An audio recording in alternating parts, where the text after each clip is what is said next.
Hey everybody, welcome to the. I'm just gonna. Sorry. ASMR. Hey everybody, welcome to Outside the Fox, episode 6. We're filming this a week earlier than you think we are. So this is what is the date? June 13th? June 9th? June 9th. Jesus, I don't know the dates. I don't know where we're at, but it is June 9th today. I'm leaving with my brother. We're going to MagicCon Las Vegas. So during the set, we'll be in Vegas next week. So we wanted to film this a little early. Pretty excited, and we'll be talking about that. And, of course, on the episode back, we'll kind of share photos, videos, content. You know, I'm sure Magic will be premiering a lot of really cool, new sets, maybe avatars. So we're going to have Xhavier take it away here. All right, so welcome back. So it's been a eventful past week. Oh, my Game God. Announcements galore and everything. But I think, the first thing is, we're officially one podcast beyond the Switch 2 launch. Yes. So finally. What do you think about the Switch 2 launch? Loved it. I think it went way better than any launch I've seen for once. And I think, Nintendo handled it. I mean, you could apply this. I know we're going to, because this is where I've been at as the store owner is we had Destined Rivals for Pokemon. The next week was literally Switch 2 and One Piece came out. Then this week's been all about queuing up Final Fantasy, calling spot. Hey, is everything getting here on time? But what I'm trying to say is you see a product like Final Fantasy where the demand is off the chain, and you see a product like Switch 2, and it just makes you wish that every company could handle the Switch 2 release as well as some of these other humongous releases because, my God, killed it. I ordered one from Target, got it today online, and I ordered that extra for, so it was wonderful where mine was coming June, came today, came right before this podcast, an hour or two ago to the store. And I'm just going to let the store have it and stuff and sell it to the customer who needs it. But I walked in Thursday because I was I need the Switch 2. Just able to, 12 or 1 o'clock, casually walked in, didn't wait outside. Hey, do you got Switch 2? Oh, there's several there. Oh, can I get one? Sure. Okay, cool. Yeah. Just that easy. It was amazing. That's been the greatest part of it is that anybody who pretty much wanted one at launch got one. There were so many people after because I camped out for the pre-order just to make sure and everything. But at midnight when GameStop opened the doors, there were everybody picked up the pre-orders and there were still plenty for folks. Even people before because they started the pre-launch event at 3 p.m. People were coming in and pre-ordering Switches for that night, up until they closed the doors for that quick 10 minutes. So it was really, really well done. And rumor has it, 3 million sold in 24 hours. That, to me, I know, right? Surprise face. Oh my shock God. Pikachu. Dude, honestly, amazing. I loved it.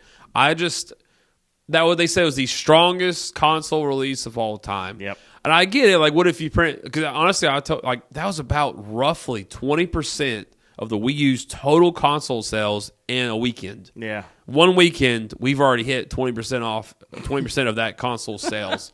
Insane if you really think about that. Yeah. I mean, 3% to the 100 million mark, which is usually hey, that was a console success, good benchmark. We sold 100 million units. We're already 3% there in a week. Yeah.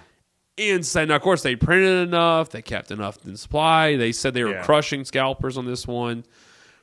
I love it. It goes against everything Nintendo's ethos because one of my favorite books I've read is Console Wars, and I cannot remember the author. And it talks about, obviously that classic Nintendo versus Sega. It goes way more into the Sega side than Nintendo's. But it does talk about it and stuff, some of their policies. And, for example, I remember one of the interviews was, the Toys R Us CEO. I think I'm just going to say, I throw out a number. If he, ordered, he was telling them that, he's if I ordered 100,000 units of what we need this, Toys R Us needs this much units. He's Nintendo's giving us 25%. Yeah. So, and, they're great about the artificial scarcity game. Big time. Amiibos, that was Amiibos, God. Yeah, the artificial scarcity, keep the print runs. If, 4 people wanted the same theory, print 1 or 2. Yep. They could have. Now, of course, they have continued to print those, so you could say. But at launch, they're really good about making you want it and clamor for it. Yeah, but I also think they're also scared of, what if this isn't a hit? What if these Amiibos don't sell? What if the Switch 2 doesn't sell? I think that's what most manufacturers and companies, they're afraid to just commit to a ton of units because they're oh, what if this bombs? and we're gonna have to like go bury it in the desert, an ET situation. So I think that's what kept people from companies doing it. But Nintendo, I'm pretty sure, knew the demand, all the pre-orders for when you signed up for the Nintendo pre-order thing. In Japan, they were completely like instantly gone. So I think they were like prepared even long before that. I think they were just get them out the door. Yeah, honestly, like I said, just killed it. I don't know. I was very impressed. I was very impressed. I was going to say, one of the things I was thinking about was that they've trained us as consumers to jump. Yeah. It is very much like man. I was sitting there doing the secret layer Final Fantasy cards today, and sorry if I'm just all in you're good. one topic. This is about to be a big release anyway. I'm very excited. I'm a huge Final Fantasy fan. I've gotten to become a Magic fan, but stuff like the Final Fantasy just pulls you in even more, and that was some of the stuff that I've heard obviously from others. There are some that are like, hey, you're diluting it, but there's some that are like, hey, you're bringing new people in. Yeah. You know what I mean? So yeah. I think the more people playing something like that, the better. Yeah. I mean, obviously they can do better, bigger things. They can kind of be like, hey, we wouldn't be able to do this and pull it off, but now we can because we got more people. Gatekeepers are weird. Stop gatekeeping. Yeah. Artificial scarcity, though, I love that they have trained us like limited run style companies to, if I don't jump to get your T-shirt, even this, I'm not trying to remember, but even this T-shirt, I've gotten to the point, I love this brand, Welcome Skateboards. You've gotten to the point now, if you know it's launching August 26th, you better be there August 26th, 27th, 28th. Same for the Secret Lair, same for anything releasing. They have trained us to jump. So any release is hey, you want to be here, you better be ready. Credit card on deck, cards on file. Get it that morning, get it that day where you're not getting, or it's hitting eBay and you're going to pay 2-3 times. But if you're in line, you're good. And that's the thing that I hate about companies now too. Just that whole process is because it feels like another job that I have to do. I have to do so much work. You're trying to sell me a product, and I have to do all of the back end stuff. Yes. I don't know if I mentioned this on podcast before, but I wanted one of those 12-foot skeletons from Home Depot for years. And you'd walk in around Halloween time and they're gone. And I'm like, what's going on? And so the only way I was able to get one is I joined a Facebook group, and right after Halloween, and they did a drop in April.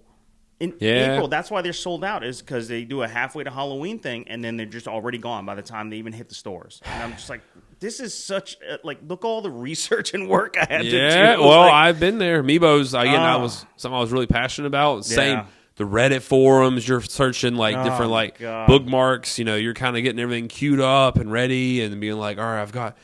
It's again going back to today's example, Secret Lair. I had, had my car, I had my account up. Is my address correct? It sucks because, like you said, it disrupts.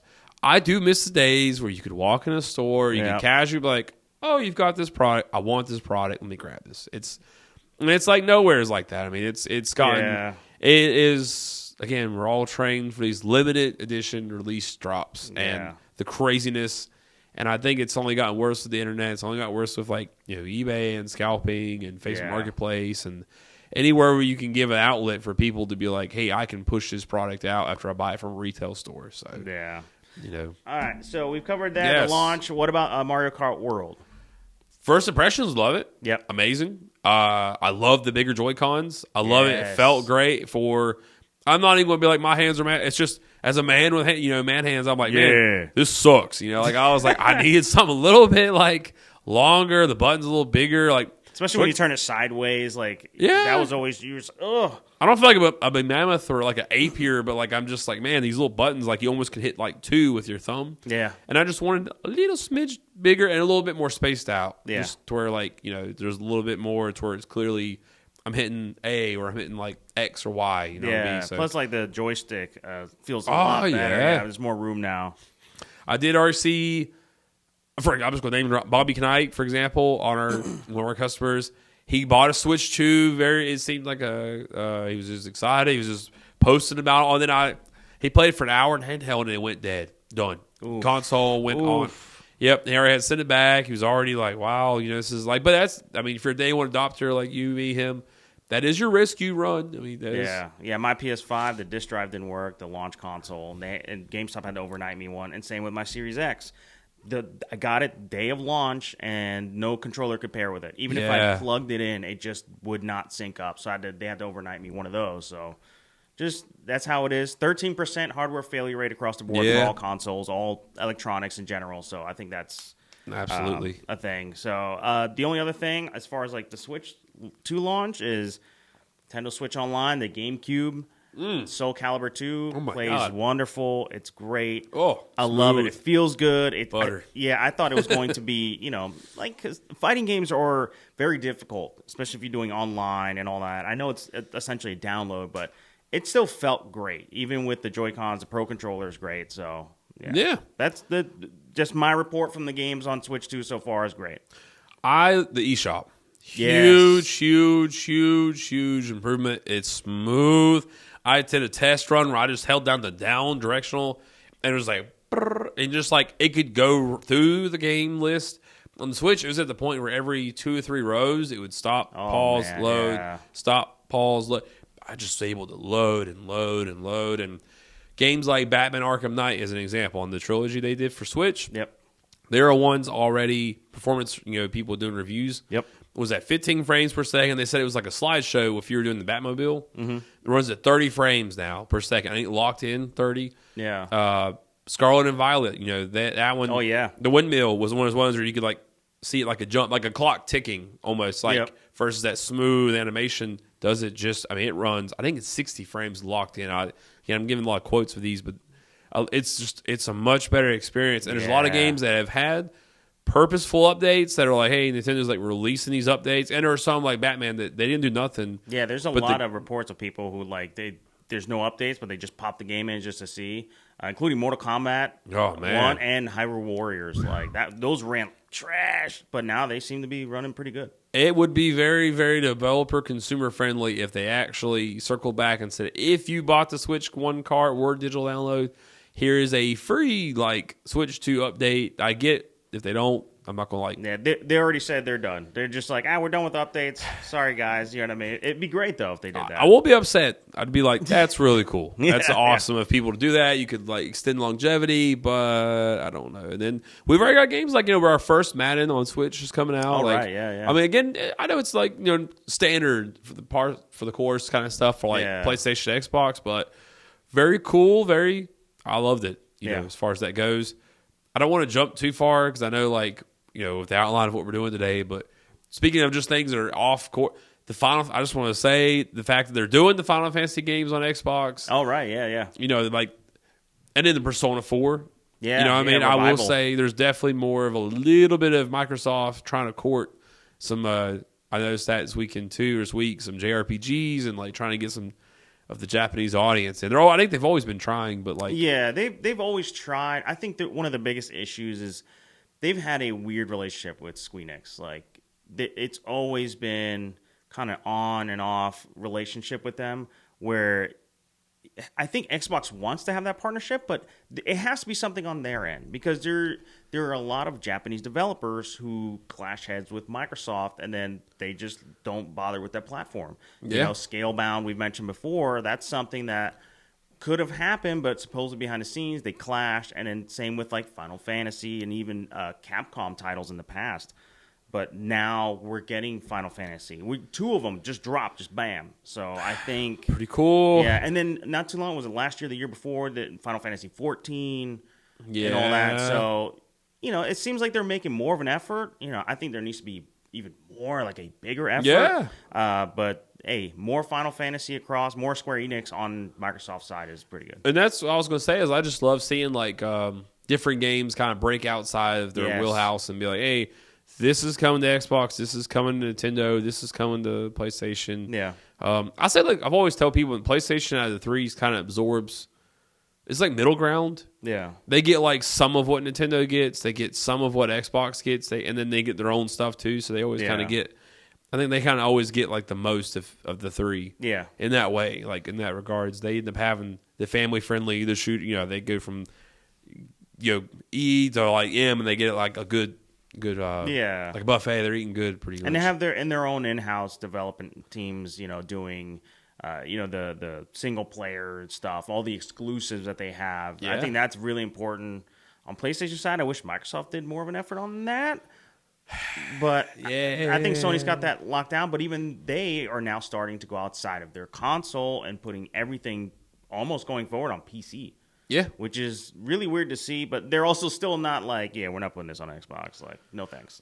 I don't see them doing it as much as, because I remember when the whole Xbox buying Activision, we got to see a lot of how PlayStation felt really privately out in public and in private. Like, if I remember correctly, they were kind of like very, very. Like, I remember in the UK, they really made that push to be like, no. I think it's because the way the courts work, they could shut it down there, they could shut it down globally. Yeah. And I remember they kind of tried really hard to be like, hey, you let them do this, it's going to hurt us. Yep. You know what I mean? Like, I'd like to think, it's weird because Microsoft talks like they want everyone's friend. You know what I mean? Because it's kind of weird. Because it's like, they're like, hey, we're going to put everything out and everything. Gears of War is coming to PlayStation.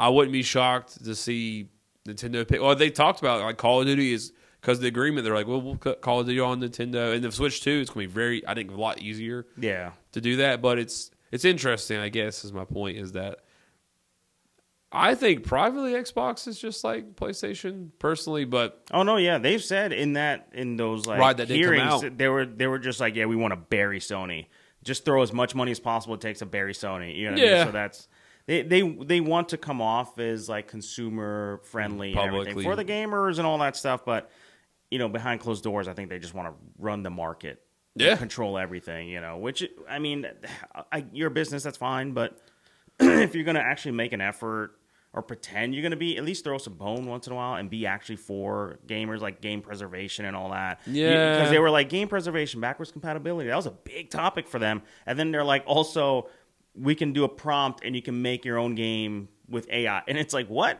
How does that preserve games? That's so weird. Oh, yeah, they're like automatic upscaling and 4K stuff for old games. Like, what are we doing? It's just a weird dichotomy they have going on. To me, they're too corporate America in that way. Like it's about the money. It's about like just preserving like the, I don't know. Like I think like in a private manner, like they do. I don't want to be like they don't care, but like I think at the end of the day, it's just shareholders, you know, controlling the market. Like you said, I think out of the three, I would say I think if you actually got them all three in a room and you had the right people, I don't think they would be the ones that would care as much as like, how are we financially doing? How much control we, you know, like almost like the boring stuff, like the numbers, not the heart and soul, you know? Yeah, well, that's why I got mad at them. Because they've thrown money at this problem for, oh my God, last 10 since years. They started, well, that's all they've done is thrown money at this, and look at where they're at. Like, the money hasn't always worked out for them because their heart, the soul of it's not there. Like, when they can't make good games, they're just like, okay, well, what studios are? Yeah, exactly. Yeah, we'll just, if we can't make our own, we'll just absorb somebody who does, and then hopefully they can do it.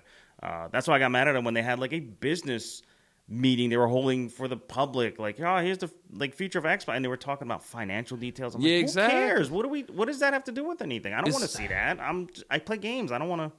What do I care about what your stocks are doing? Like, that's not my problem. You know? No, that's what I'm saying. It's I think shareholders control it, a lot of like finances, like hey, are you moving enough units? Are you getting enough people to play Game Pass? Like, I don't know, like almost feels like GameStop corporate. Did you get enough people to sign up for Pro today? Yeah, not like necessarily like, hey, we're getting people to play games, we're having a good time, or we're enjoying. You know, I think that's my problem. Why I think they have the money to be number one, but they don't have the heart and soul to be number one. Yeah, like their heart's not fully in it like that. Yeah, I think Sony's like a mixture of both, but I think Nintendo is the one who's just like, hey, what good experiences can we make and all that, and like finances and stuff is their goal, but that's kind of in the back of their mind. You know what I mean? I think Nintendo, if they ever got it all together, they ever said like again, I think that's always the threes. Like they're kind of like it's like a dichotomy of like the three always being a little bit of each other. Yeah. I think like Nintendo's got the most soul, but like the business practices aren't always like most in line, and then Xbox, again, and then Sony's a mixture of the two. And I think like if they if one of them really just ever got it together and it said like just got the right developers who understand people and gamers, and then they got the corporate mindset of like and be like, hey, this is what we need to do for it to make the most sense financially. I think. I don't want to say like you can knock out one of them. Oh, you definitely could. Out of three, you could maybe if you put enough pressure. Yeah. There are times where I think like I'm not going to name which one. There's one out of the three that I think could be knocked out if you tried hard enough. It's good. It's Xbox. Yeah, that's what I was thinking about. Like, yeah, they'll drop off the face of the earth. They're already kind of doing it to themselves with the whole like, you don't really need a console. You can play anywhere you want, and all that stuff, and get everything day one with Game Pass, and they're setting themselves up for software. Yeah, which is crazy to me. Like people, they're like, they promote that, but they want to like make money. But you get exclusives. That's why people run out and get a Switch too, and a PS5 is exclusivity. I want to play those games, and that's the only place I can do it. So that's what I'm going to do. But I don't think that makes enough money. That's why we're seeing a shift with Sony going to PC. Yeah. And putting out ports and all that stuff. So I don't know. I think delayed exclusivity is fine. Like I'm not talking about 6 months. I'm talking like 2 years. Like Ratchet & Clank Rift Apart. I'm not saying it's coming to people, but they're like, those are launch titles like Rift Apart or Eternal. Just like where Mario. Well, and this is weird to say for Nintendo. It just feels weird because they're just not that company. Even when they did Mario Run, I was like, what? That's weird. Them doing mobile even felt weird and still does. Like I don't know. Like they don't, and they do. Like they've kind of done what the 3 or 4, and they haven't really pushed beyond that anymore. Yeah. In fact, they've shut down. I think they shut down the Fire Emblem game, but they shut down Animal Crossing. Oh, okay, the Pocket Camp. I believe they shut that down. I remember but see, that's my thing. And then they did the Pikmin one. They did a Pikmin one. I don't know what the status is of that one though. I don't know if people talk about that one much. Yeah, Pokemon Go is probably the most successful, but that's not really their game, if that makes sense. Yeah. Like they're a shareholder in it and they have rights to it, but they're not. It's not like their game. Pokemon Company really more or less. Yeah, I don't know if I wrote that down, but people were roasting Game Freak because they had a game on the Xbox showcase that looked incredible, and people keep seeing that. What? Like your Pokemon games look like this? Why does this look like this? And that's so funny. It's going to be really funny to see because Switch 2 can handle. Obviously, we're seeing that. It's going to be really funny. Game Freak's got to bring it. If Game Freak's going to bring that kind of stuff, Game Freak's got to bring it this next generation. I want to see it. I don't want to see like so hyper realistic that it looks kind of freakish. No, yeah. There's always a cartoonish vibe, but I definitely, if you're going to go with that vibe, I definitely want to see it handle stuff better. Make it stylistic, if anything. And this is something that you hear of Mario Kart World as far as going back to that. The open world feels, you could do it in a world, but if it feels empty and you can't do much in it, it's like having a GTA game and you just can't like interact with the world. Like you drive the car, the buildings you can't enter, you can't like pick nothing up, you can't interact with people. They're just bystanders. Couldn't even hit them or something. It'd be like that. It'd be like, well, they're there, but like big rigs, you can't run into any of the buildings.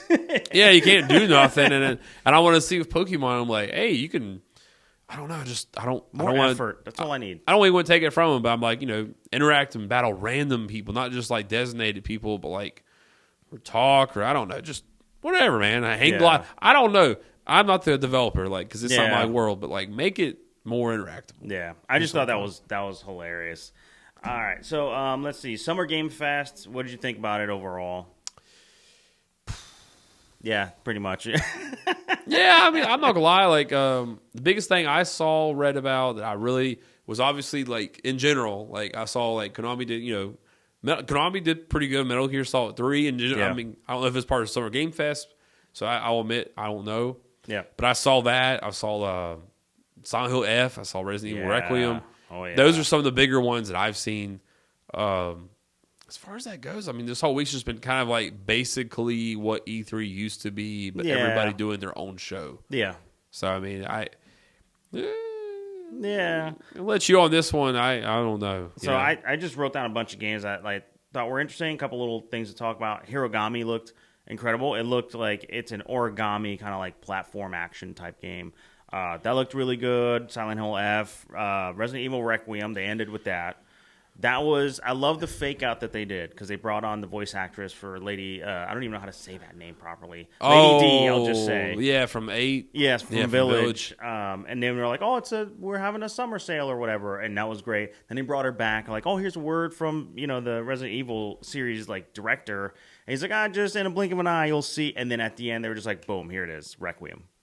Yeah, well, see, real talk, I've had the cold. I've been sick all week, so like I have been like at work, but I've been like, Oh man, so like I've gotten to catch like snippet like Resident Evil and Silent Hill, but I didn't get to watch everything like as if I wanted because it's been like wild in that aspect. But I will say it's cool. It feels like everyone's making the PlayStation 1 vibes of horrors back. It does look like the classics are back. I mean, obviously Resident Evil has been going strong, kept that up, whereas Silent Hill is just picking it back up finally.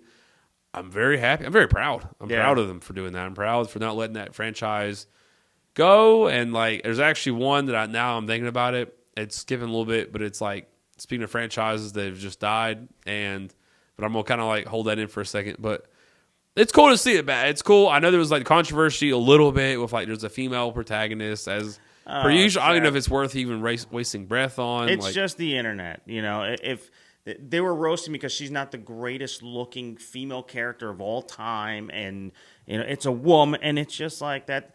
All that stuff is just online people just stirring the pot. That's all it is, because it's gooners.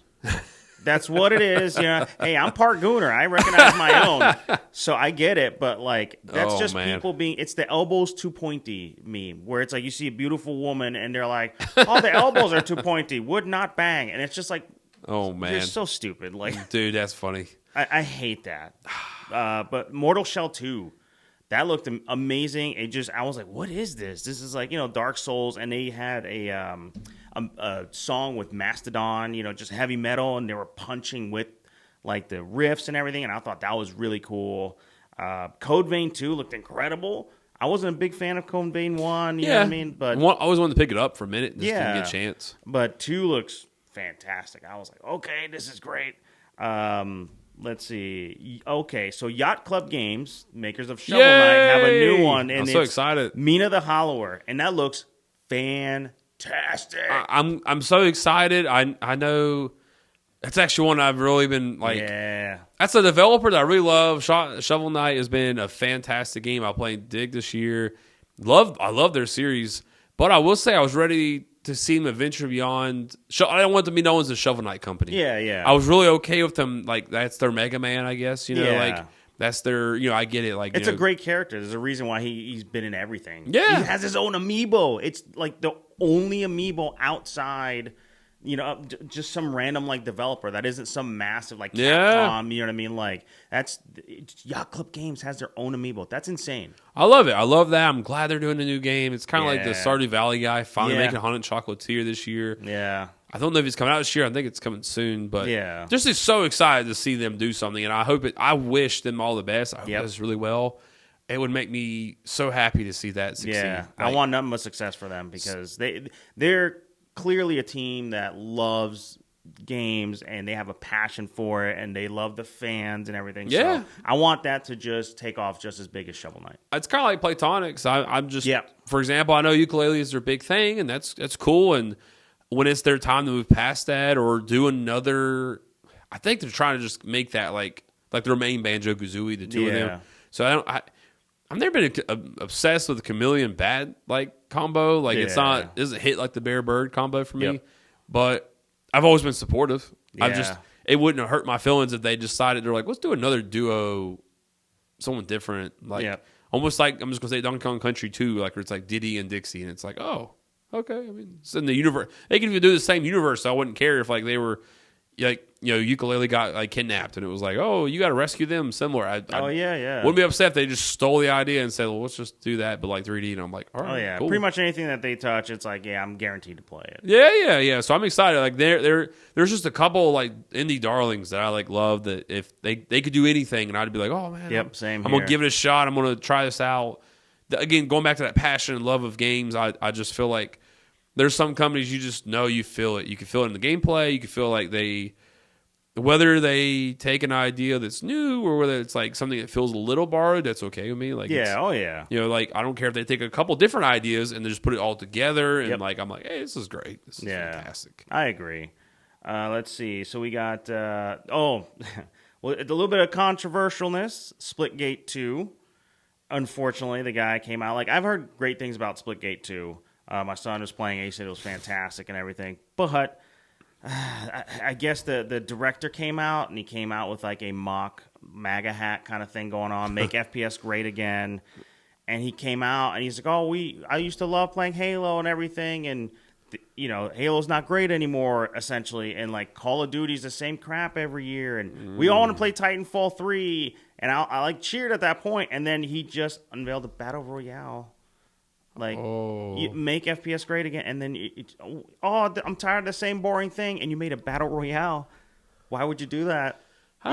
Shoot themselves in the foot before they even had a chance. I think, like, business-wise, whether or not you're either side, like, I think, like, just best to always stay neutral, period. So, first off, I'm like, I wouldn't touch that. You know what I mean? Yeah. Like, you'll excite some people, and you'll make others upset. So, like, I don't know. I'm like, for one, that seems controversial. I get it, what he was trying to do. So get on the side of the gamers and all that stuff. Get it, yeah. But you are roasting your fellow like colleagues in the same space you're in. These are developers, like whether you think Call of Duty's crap or not, these are people who are making games in the same space you are. Yeah, there are little people behind those games. Like there's the big company, but there's a lot of developers, like you said, like individual people. It's like, well, dude, you just shit on my game. Yeah, like that sucks. So that was funny to watch unfold. All the memes were great. Yeah. So Wu-Tang has a new game, Rise of the Deceiver, and I was like, what? Wu-Tang Clan? Wu-Tang Clan. Yeah, they were just here in Charlotte. So dude, that's wild. They have such a fan base, dude. It's crazy. Like, I don't know. Other than Def Jam Universe, which was like a collective of like different rappers, I don't know if any other group could like pull that off, like rap wise. It'd be really, really tough. I know they had their own game.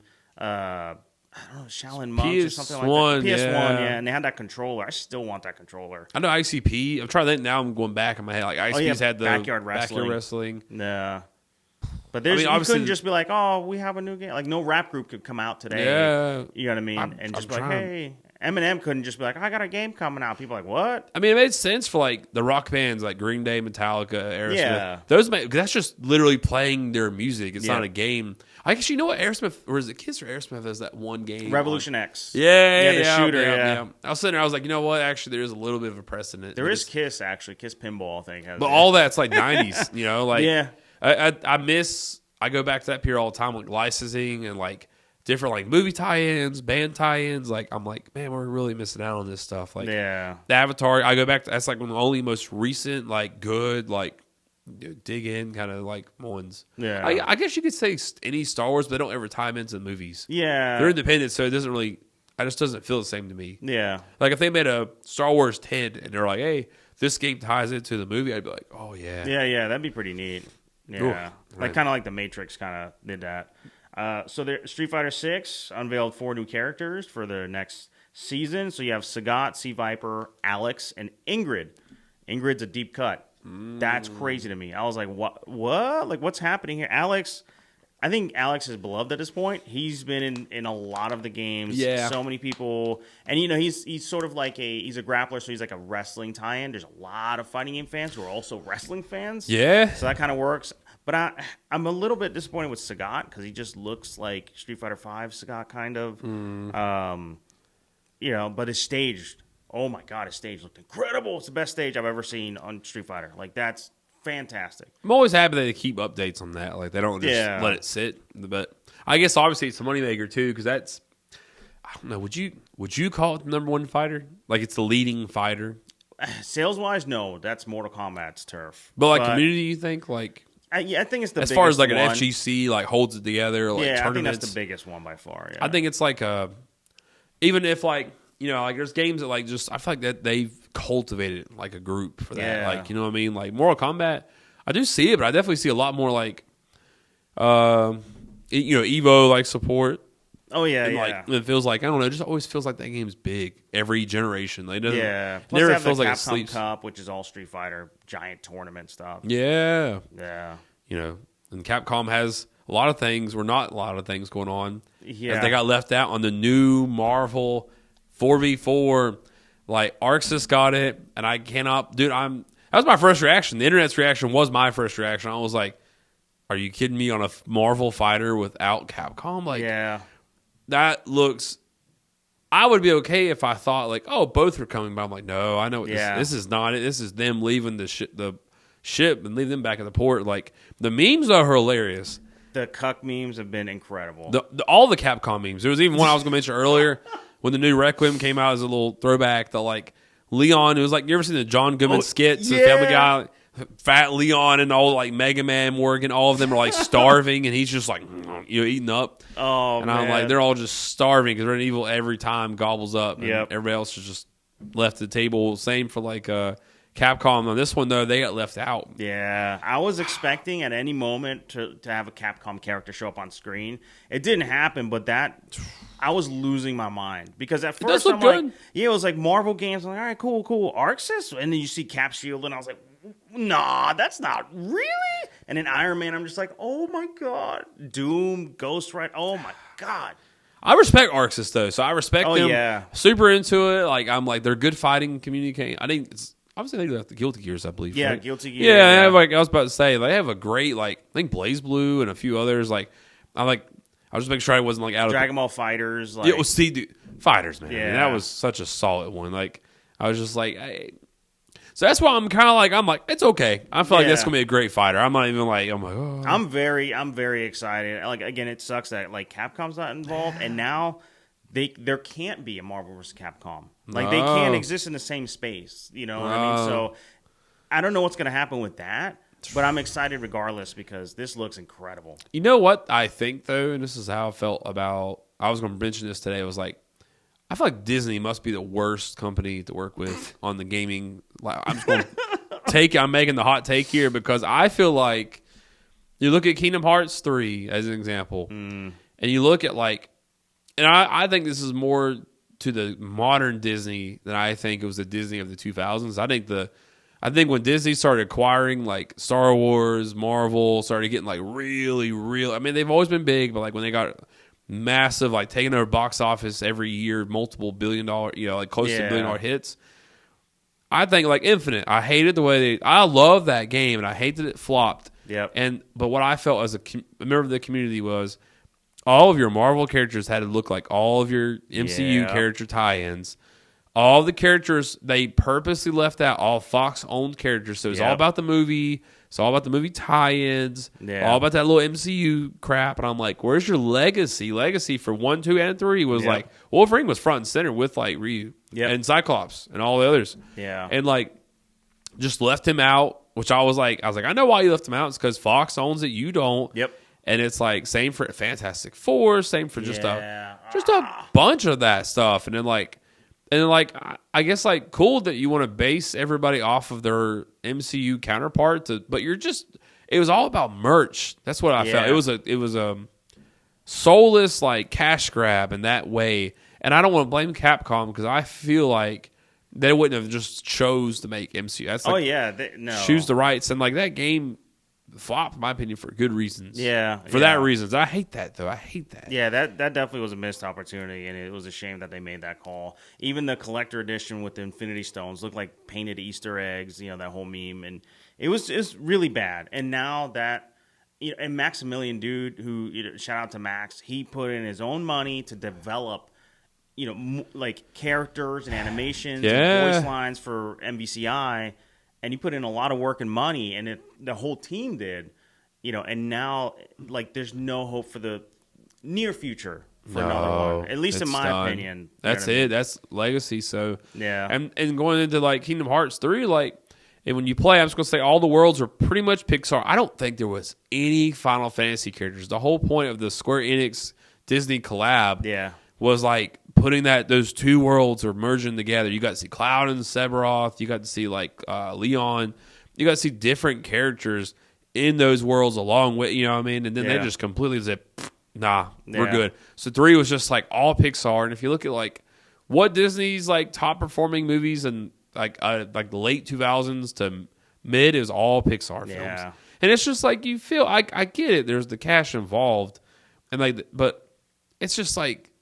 Again, it goes back to that corporate America kind of style. Like, where's your heart and soul? Where's, like, just doing something for the fun of it? Not because, like, hey, we're going to do this to push merch and push the movies. And I'm like, dude, like, and I'm not trying to trash on it because I do like Disney stuff. But, like, I don't know. It's like when I would say from 2015 to now, they just finally started to realize, like, oh, we can't keep just peddling these live action films. and I'm not even like against like some to like recap. I don't care about that stuff. It's just the fact that like come up with new concepts, come up with new movies. You don't need to relive your same like live action movies all the time. They were already great standing on their own. Exactly. Yeah. They didn't need the live action. I get it if you want to do a couple, but like it just became their entire strategy. It's just like greatest hits, but like live action. I was like, okay, but there's no instant like money essentially. What can we do to make money? Yeah, most of them made $1 billion or at least close to it. That's why they just kept. That's why you have a freaking Lion King prequel. Is because they were just like, oh yeah, this printed money, let's go, and it was like, dude, what are we doing? Yeah, I mean, some stuff just, you could say it furthered the story and advanced it, and like, I have more respect for a new story than I would like a rehashing of the, what I mean, beat for beat, line for line, song for song, just especially in a medium that's less expressive than the original animation. Like that was wild. That's one of the biggest complaints is. I can't tell what the lion's feeling or thinking because it's a lion. You know what I mean? But in the other one, he can express the squash, the stretch, and all that. It made a lot of sense. I don't know. It just didn't feel. That's why I would say Disney in general. I think with going forward with like the Marvel like 4v4 and like, I mean, I guess I'm almost glad they're on their own. Like it's just all the Marvel characters. So like, poor Arxis caught in the crossfires of having to be like, how do I? Because I guess I felt sorry today. I was thinking about it like. Capcom, I was like, on that last one, I was like, I bet you it was not easy to work with them in that time period. I bet you it wasn't easy work with Kingdom Hearts on the Square Enix at that point. Yep. I'm hoping that Disney's coming around full circle and be like, I don't know. I mean, and I'll say this a glimmer of hope. They've done some amazing games in the past. I love like that classic era of time, the '90s, the. I can't remember. They call it like the Renaissance. I can't remember. Disney Renaissance. Yeah, they did fantastic of like the Lion King, Aladdin. We were playing that last night for a minute. Yep, that's a great like video game. It was an amazing. I mean, obviously, Marvel vs. Capcom wasn't it wasn't owned by Disney at that point. Yeah. But I'm just gonna say like Disney did have a little bit more heart and soul. And I'd make that almost the concept of this podcast this time is like. Put a little bit more heart and soul. Put a little bit more personality and flair and like. There's a lot of talented people out there. Use them. Put them at the forefront. Don't be scared. Don't act like everything has to tie into your current media empire. Yeah, exactly. Like I'm like, God. Hey, new franchise can make even more money if it turns into a franchise and people like it. So. I know, and that's where I hate where we're at. Like we're at the point where. People talk about this all in Hollywood. You see it in video games, even like remakes, remasters. Oh yeah. Very little, or people are very. I get it. Like we're in a weird environment of money, and people are so much. And when a great movie like Sinners does well, everyone's like, "See, this is what." But then there'll always be one maybe that'll flop and be original, and they're like, "See, this is why we don't do this because we didn't knock it out of the park." And I'm like, "Well, yeah." Even back in the day when a movie flopped, there was still Blockbuster, the rental thing, and then becomes like a critical darling and all that stuff. So, Big Lebowski. One of my favorites. I don't think it was like a smash. Yeah. But I know like there's obviously this huge cult following. I love that movie. Same with The Thing, the remake with John Carpenter. That was a massive flop, but it became a massive like cult hit, once it got to home video. Game drops this month. So I mean, for PlayStation, I know at least. Running low on time, so let's rush through a couple of these real quick. So we got Scum, which is like a Rust Arc clone. It looked pretty interesting. They were like cursing up. They showed people pooping on there. I was like, what? Okay. First Descendant DLC. Gooner game. Let's go. Mixtape, which is like a cool looking like you're a teenager reliving the 90s right before you become an adult, and it looked like stop motion a little bit. I'm cool with that. Yeah, like that was great. Deadpool VR, a little weird. I miss Troy Baker's like voice because in Marvel vs. Capcom 3, like that was great. Troy Baker is great in general. Yeah. Voice acting, so. Nicktoons and the Dice of Destiny, SpongeBob. That's all you showed, really. Nicktoons, not SpongeBob and the Dice of Destiny. They just revealed SpongeBob, and then that was it. You couldn't just give me a like. That's their heavy seller, man. I'm just gonna be honest with you. Yeah. So, Out of Words, a really cool like wood clay Coraline looking game. Okay. It looked amazing. And so like the main person can't like talk, I guess, but it's like an adventure game. Like looked awesome. Felt that boxing looked insane. So it's puppets and it's a boxing game, but it looked super realistic just because of the art style and that medium. That looked awesome. The Cube, an MMO set in the Atomic Heart universe, and that looked pretty wild. MMO FPS, awesome. That's weird. Yeah. PlanetSide, that's just brings back memories. Atomic Heart 2 looked awesome. The movement in that, it reminded me of Titanfall. Oh, okay. You know, so it just looked really, really cool. I thought that was interesting. And then Into the Unwell looked pretty interesting. It was like a cartoon cat world, and he's like a drunk or something, and he's like puking, and he has to like traverse. It just looked pretty crazy. Xbox Ally X, the handheld Xbox. Oh, yeah. Dude, I love the commercial. Actually, on that one though, we'll say the commercial was cool. Like, where like meshed into this like blob and created the. I was like, that's kind of cool. Yeah, and supposedly it looks really good. Everything that they showcased in the Xbox showcase is playable fully on the Xbox Ally. Cool. It just seems pretty neat, and it's got one hell of a processor in it.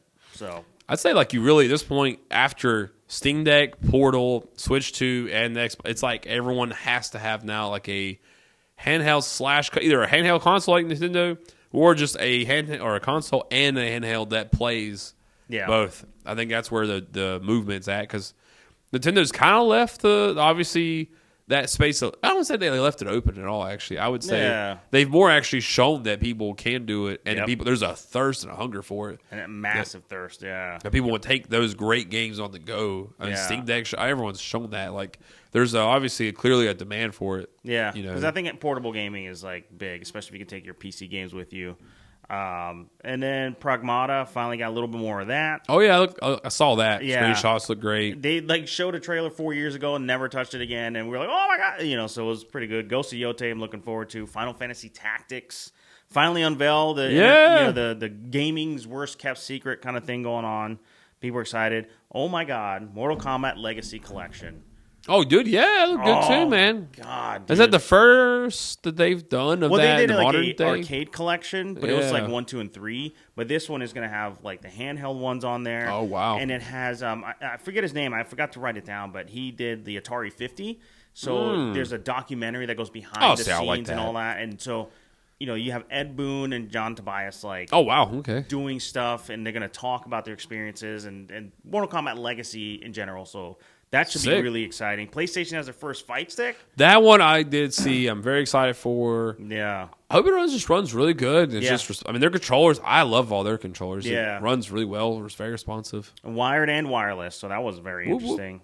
That's really cool. And I think that's pretty much it. There's baby steps. Bennett Foddy's like next game. Sword of the Sea looked really cool. I thought it was Journey at first. Yeah, it was like you see like the sand and everything, and then the character almost looked like Journey. The Journey game, but that turned out good. James Bond was unveiled. Yeah, which was cool. But it's most they're doing with that franchise right now. Yeah, I think well, I'm gonna get off topic. I was gonna say I think the James Bond creators are actually not wanting to work with Amazon. Yeah, that was so like it's stagnating the series right now, but at least there's something moving. Something, yeah, because they don't have to adhere to the politics of movie making and all this stuff. So that should be interesting. That's pretty much all I got. Thief VR was like the only other thing that I saw. That was really interesting. Is VR dead? It's limping along. I was going to say, is it? I think it's more or less not the technology, but more or less consumer demand. Well, I don't even think it's that. I think it's that to do it, you have to go out of your way to do it, and I think that's the issue with people. The Switch 2, I can turn it on and I'm gaming. With VR, do I have enough space here? Let me put the thing on. My battery's charged and all this stuff. And I think that's the hindrance for people. And they like, it looks goofy. Even with 3D glasses. 3D movies died because people didn't want to go to a theater and put on glasses and pay more money. And, once we get to a point where it's really simple, it'll be a lot easier. But right now, it's like I have to do all of this stuff. Like, we need like a Neuralink VR. Yeah. That's what we need. I'm not even joking because basically, at that point, because that's the whole point of VR, is like we're just not at the point where VR can pick up what you want to do without moving. Yeah. Like you have to move to be like in real life. And I think it's like you said, the space requirement and that, as weird as it sounds, like if we had some way of doing like a like you thought it. Yeah. I'm like put it on, you're like move, you're just like moving. Like you don't think about it, but you're like, I'm going to go down this hallway. Yeah. Basically, essentially. And like it did it on its own, but I don't know. And to me right now, it seems out of reach. Because without some kind of surgery or modification, that's not happening. Yeah. In 20 years, we'll be there. Maybe they'll have a way to intercept the brain signals past your skull and be like, all right, cool, we picked it up. You want to get rid of these ads? Pay us an extra $20 a month. We won't beam ads in your eyeballs. Telepathy unlocked for everyone. Yeah. I now know what you think. Podcast, we won't be talking. Just like, yeah. Oh, and one last thing. Oh, yes, please. We have to wrap this up, but Invincible Versus. Oh, dude, yes. At first I was like, you know what I mean? But like, because I was waiting for like Invincible Versus what? But no, that's just the name of the game, and it's created by the core Killer Instinct 2013 team. Yeah. From Double Helix, because they were the original like developers, and they're now known as Quarter Up, that group inside Amazon Games. And for people who are doubtful of that game and that team, when Microsoft was shopping for a KI developer, they just asked for like a little treatment, like, "Oh, write us why you think you should be." Double Helix stepped up, gave them a book as like the Killer Instinct Bible, and they made a prototype. They handed them a prototype, ready to go, ready to play. Like, that's how dedicated that team is, and I trust them to do whatever. So I'm excited for that. Invincible versus Capcom coming in the future. That would be insane. So I excited. legit was waiting for that, and I would have been like, oh my God. That would have been the thing we needed the day or two after the 4v4 Marvel. Yeah. I would have just rolled and died. That would have been, the memes would have been amazing. Because I couldn't have imagined. I just hope, I'll say real shortly, I hope the Invincible like versus shows all the gore and the incredible like just like ripping out someone's entrails. Yeah, I mean, the beginning, they just smashed through a bunch of people, and there's blood and guts and intestines, so. I hope they just, like, showcase that end game. That's going to be really awesome. Yeah, so. But we appreciate you guys. Thank you so much for another episode. We got to get out of here. Appreciate you. Follow me at The Real K0 on all the socials. Follow Spencer. Follow Red Fox Gaming. Do all the good stuff. But thank you, guys. We appreciate you. We'll see you next time. A little bit of that Ric Flair drip in the end. So.